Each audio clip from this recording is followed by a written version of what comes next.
Assalamualaikum lur, bagaimana jika jantung dari samudra murka kepada manusia? Apakah Anda mau mengusiknya?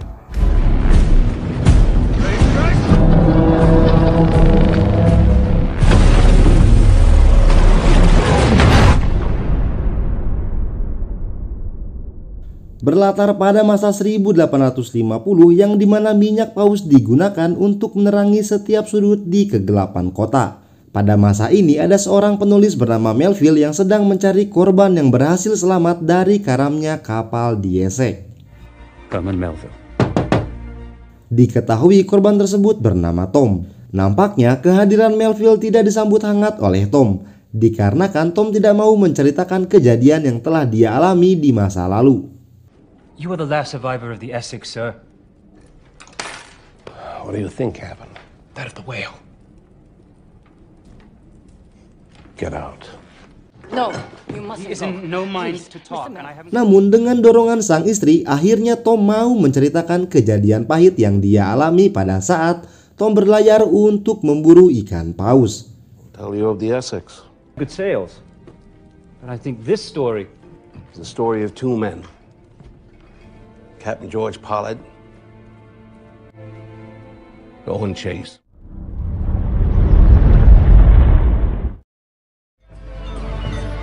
Puluhan tahun yang lalu di sebuah ladang tani terdapat pasangan suami istri yang hidup sederhana. Diketahui sang suami bernama Owen Case. Hari ini adalah hari yang sangat dinantikan oleh Owen, dikarenakan Owen akan mendapatkan gelar kapten kapal sebagai bentuk imbalan atas jasanya dalam berburu ikan paus.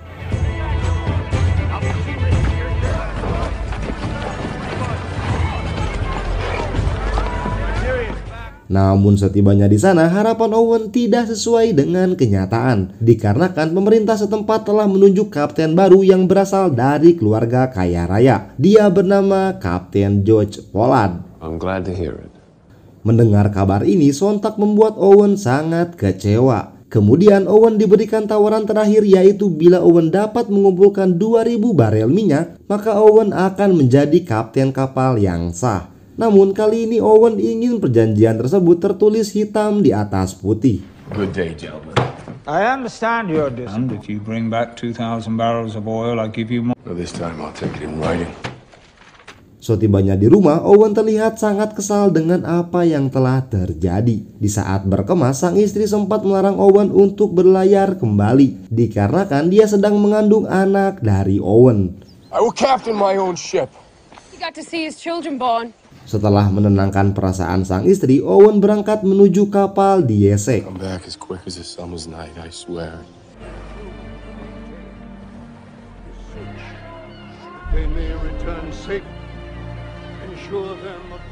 Setibanya di kapal, Tom kecil yang baru pertama kali melaut masih berusia 14 tahun. Bersama temannya, Tom menjadi awak kapal diesek. Di waktu yang sama, Owen tiba di atas kapal. Setelah mengobrol dengan kawan lamanya, yaitu Joy selaku jurumudi, Owen bertemu langsung dengan sang kapten. Pollard, George Pollard. Oh, Chase. Well, do keep an eye on me. Let me know if I'm doing anything wrong. Waktu yang telah dinanti pun tiba. Akhirnya kapal pun segera berlayar. Dengan arahan Owen, semua kru menjalankan tugasnya masing-masing. Namun di saat salah satu layar tidak bisa terbuka, dengan sigapnya Owen mengatasi kendala tersebut dengan mudah. Melihat aksi tersebut membuat Kapten George terdiam.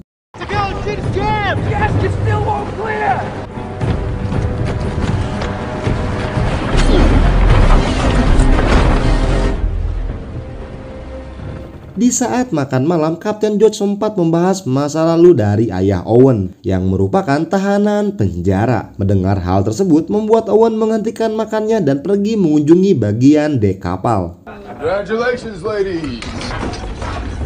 Sorry, a pack of deck wallows was I don't think I've ever seen. Setibanya di dek kapal, Owen menyapa semua kru kapal yang sedang menikmati makan malamnya. Setelah menunjuk beberapa orang untuk menjadi tim pemburu paus, Owen melihat Tom kecil yang sedang mengalami mabuk laut. Segera Owen mengajak Tom untuk mengikutinya ke atas dek kapal, dan yang terjadi...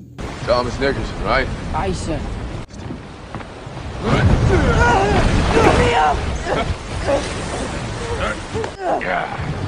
Better now? Swab the deck, kid. Keesokan harinya, di saat kapal sedang berlayar, tiba-tiba Kapten George memberikan instruksi untuk menambahkan layar tambahan agar kapal bisa melaju lebih kencang. Awalnya, Owen sempat membantah perintah tersebut dikarenakan kapal sedang beradaptasi dengan cuaca. Namun perintah tetaplah perintah, akhirnya Owen menyuruh awak kapal untuk membuka layar tambahan. Jet's done, Susan. Come on, move.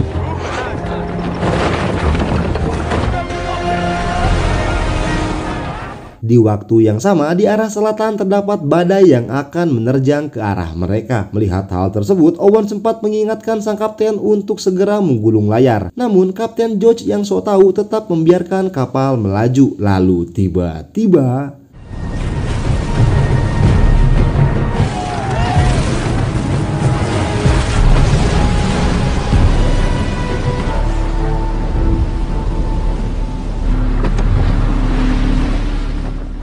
akibat dari kecerobohan sang kapten membuat kapal mengalami kerusakan. Di malam harinya, Kapten George justru menyalahkan Owen atas kejadian hari ini dan berencana kembali pulang untuk memperbaiki kapal serta memecat Owen. Namun, Owen yang sangat berpengalaman berkata bahwa pulang tanpa hasil adalah kesalahan terbesar. Dan Owen tidak pernah memiliki niat untuk menyaingi sang kapten dan selalu setia mengikuti setiap perintahnya. Bad seamanship. And blaming misfortune is just plain weak. My name is Captain George Pollard. Now get out. Trust me, I am every bit as desirous of that as you. Of course, that is the captain's decision. Akhirnya kapal diesek terus melaju dan apa yang diinginkan semua orang akhirnya ditemukan. Terlihat sekumpulan paus berada di dekat kapal mereka.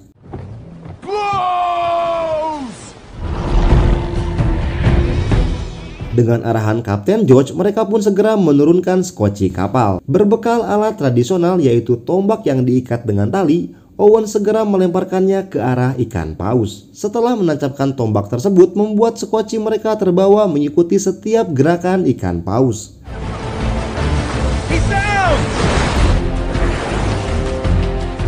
Namun kuatnya tenaga paus membuat tali mereka sepanjang 250 meter tertarik ke dasar laut. Kemudian Owen segera meminta tali tambahan untuk menjaga skoci agar tidak terbawa oleh paus. Hingga pada akhirnya paus tersebut menyerah akibat kekurangan darah yang terus keluar dari dalam tubuhnya.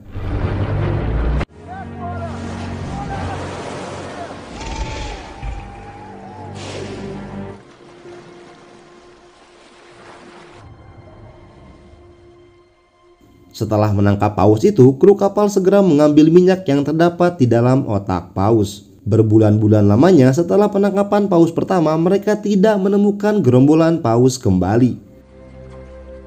Setibanya di negara Ekuador, akhirnya mereka berlabuh untuk mencari informasi tambahan mengenai lokasi paus berada. Capitán Clemente Peláez.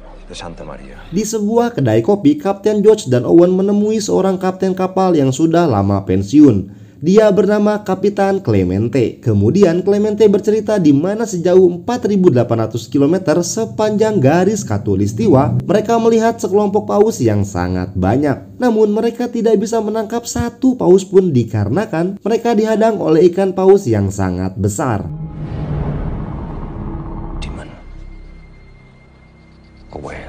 Send 6 of my crew to the graves. Tanpa rasa takut, mereka pun segera pergi menuju tempat garis khatulistiwa di tengah luasnya samudra. Setelah lama mencari, akhirnya mereka menemukan sekelompok ikan paus.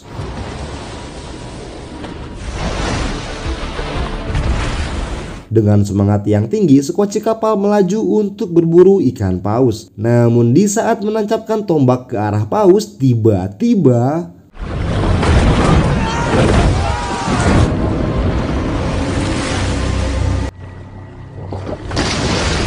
Owen yang pantang menyerah segera membawa skoci tersebut untuk diperbaiki di atas kapal. Namun di saat memperbaikinya, tiba-tiba paus besar tersebut menghantam kapal yang membuat kerusakan di lambung kapal.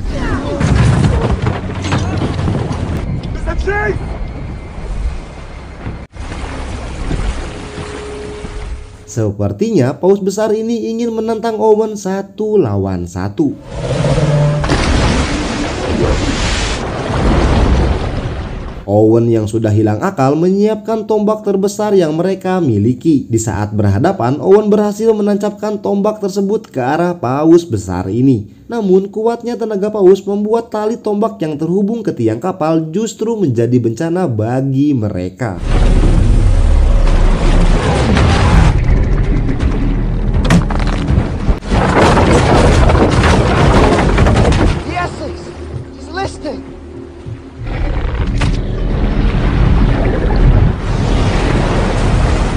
Setelah berhasil merusak tiang kapal dan menghancurkan lambung kapal, paus tersebut pergi meninggalkan mereka.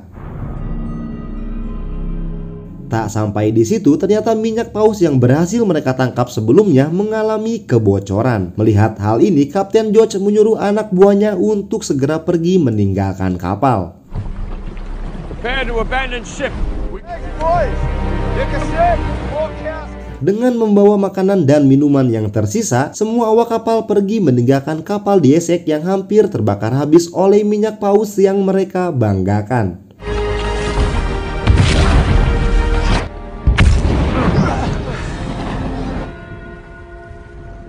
Terlihat di mata semua orang bahwa mereka tidak tahu apa yang akan terjadi selanjutnya. Mereka harus siap terombang-ambing di tengah luasnya samudra.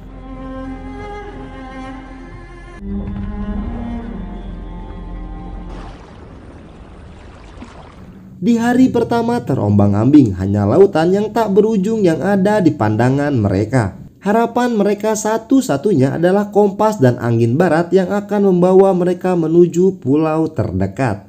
Easter Island. All directions look the same. Tak hanya terik matahari, mereka pun harus berjuang melawan ganasnya badai laut di malam hari. Di tengah badai, Owen melihat ikan paus tersebut yang ternyata masih menghantui mereka di sepanjang perjalanan.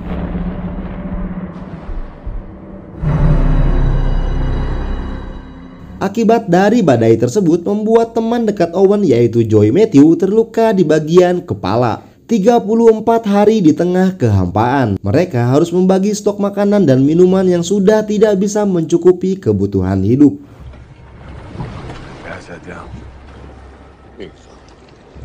Namun tiba-tiba harapan itu muncul ketika mereka melihat sebuah pulau. Dengan tenaga yang tersisa, mereka mendayung sekoci menuju pulau tersebut. Namun ketika mendayung lebih jauh, Owen dapat merasakan ada sesuatu yang masih mengikuti mereka. Lalu tiba-tiba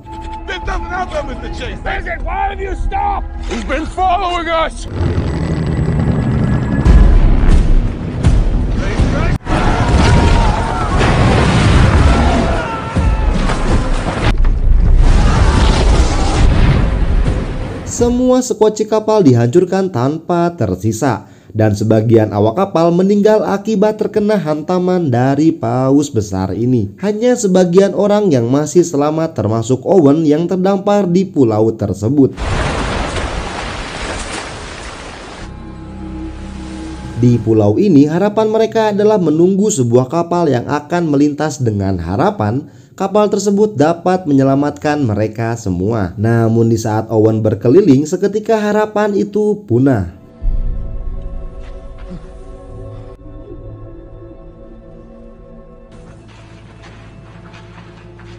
If we stay, we die. No ship is going to come. Ternyata di sana ada sekumpulan tengkorak manusia yang sudah terdampar sebelum mereka, yang artinya tidak akan ada kapal yang melintasi daerah ini untuk menyelamatkan mereka semua. Setelah memperbaiki sekoci kapal, mereka pun bergegas untuk pergi. Namun ada 4 orang awak kapal yang tidak mau melanjutkan perjalanan dan memilih untuk tetap tinggal di pulau ini, termasuk Matthew, teman dekat Owen yang sedang sekarat. We're going home. We're going home. There's no point. I'll send a boat for you the minute we get back. Yeah. It's a deal. Good. Sebelum pergi, Owen berjanji akan kembali untuk menyelamatkan teman dekatnya ini. 48 hari terdampar, tiba-tiba sekoci Kapten George menghilang terbawa arus laut. Di saat mencari, Tom kecil melihat salah satu awak kapal sudah tidak bernyawa. Ketika Benjamin akan membuangnya ke laut, Owen berkata bahwa pelaut tidak akan membuang apa yang mungkin bisa menyelamatkan mereka. Benjamin, what are you doing? He's dead. Look at me. Look at me, Benjamin. Right-minded say the disguise might yet save him. Dikarenakan keadaan yang memaksa mereka untuk melakukan tindakan yang keji, yaitu memakan awak kapal yang sudah meninggal. So it was decided. We ate the heart first. We removed the organs. Di tengah cerita, Tom besar sempat mengurungkan niatnya untuk melanjutkan cerita. Namun dengan dukungan sang istri, akhirnya Tom mau melanjutkan cerita masa lalunya. 71 hari terdampar. Di tempat Kapten George, mereka sedang melakukan polling untuk menentukan sesuatu. Ternyata mereka sedang menentukan siapa yang akan dibunuh untuk dijadikan santapan makanan selanjutnya. Dan orang yang akan dibunuh adalah Kapten George. Captain, we will try again. We'll do no such thing. Kemudian Kapten George memberikan sebuah pistol kepada sepupunya, yaitu Henry, untuk segera menembaknya. You're a captain. The men need you. Henry? Let's try again. It is an order. Namun Henry yang tidak mau menembak sang kapten sekaligus saudara sendiri memilih untuk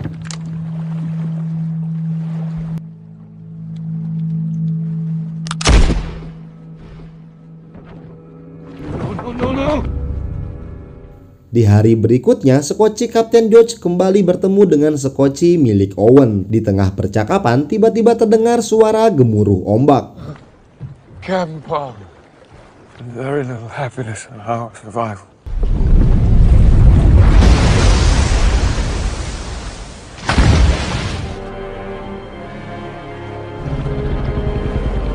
Ketika mereka berhadapan sekali lagi, Owen yang sadar akan kesalahannya tidak mau menancapkan tombak tersebut ke arah Paus. Akhirnya Paus besar itu pergi meninggalkan mereka. Why did you kill it?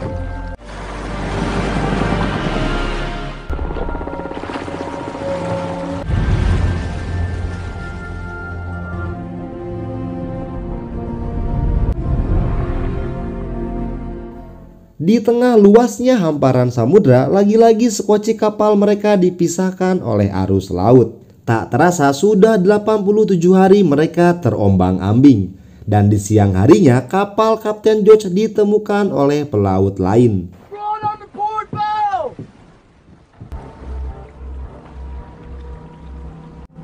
May God have mercy. 3 hari berselang, tepatnya 90 hari terdampar, akhirnya sekoci kapal Owen berhasil berlabuh di sebuah pulau.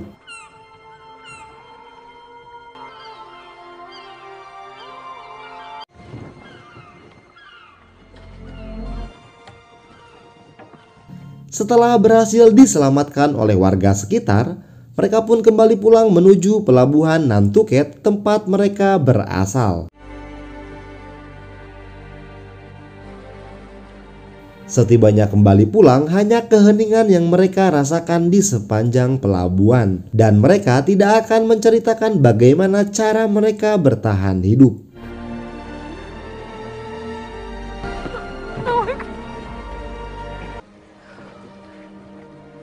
Setelah bertemu kembali dengan istri dan anak perempuannya, Owen dipanggil pemerintah setempat untuk menjelaskan apa yang telah terjadi. Di ruang kantor, Owen bertemu kembali dengan Kapten George. Captain and first mate, we will be expected to give an account.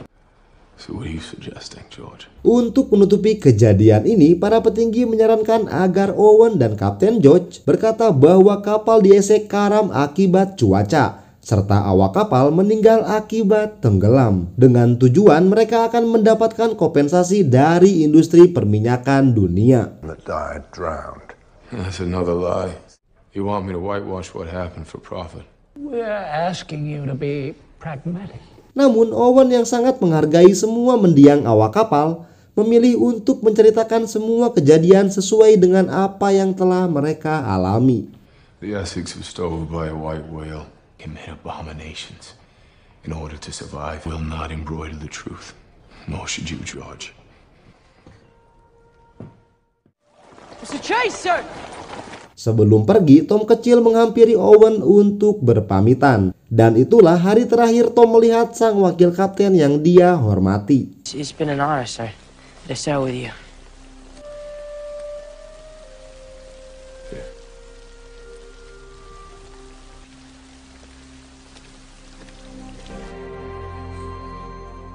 Keesokan harinya di tempat persidangan, Kapten George menceritakan semua kejadian sesuai dengan apa yang Owen inginkan, yaitu kejadian yang sebenarnya yang mereka alami. The Essex was stove by a white whale.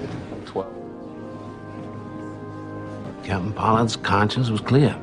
Namun pemerintah masih menutupi kejadian yang telah Kapten George ceritakan. Kemudian sesuai dengan janjinya, Owen kembali ke Pulau Dusi untuk menjemput awak kapal yang menetap di sana. Namun teman dekat Owen yaitu Joy Matthew sudah meninggal dunia. Hanya ketiga awak kapal lainnya yang berhasil selamat.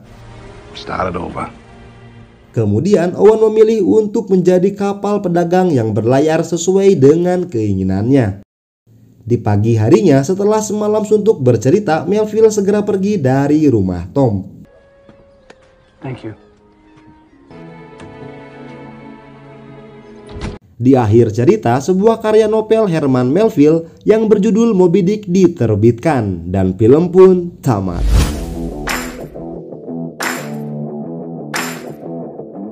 Review film In the Heart of the Sea bungkus. Kesimpulan dari film ini adalah keserakahan manusia akan kekayaan alam akan menjadi bencana, dan manusia hanyalah butiran debu di atas luasnya hamparan samudra.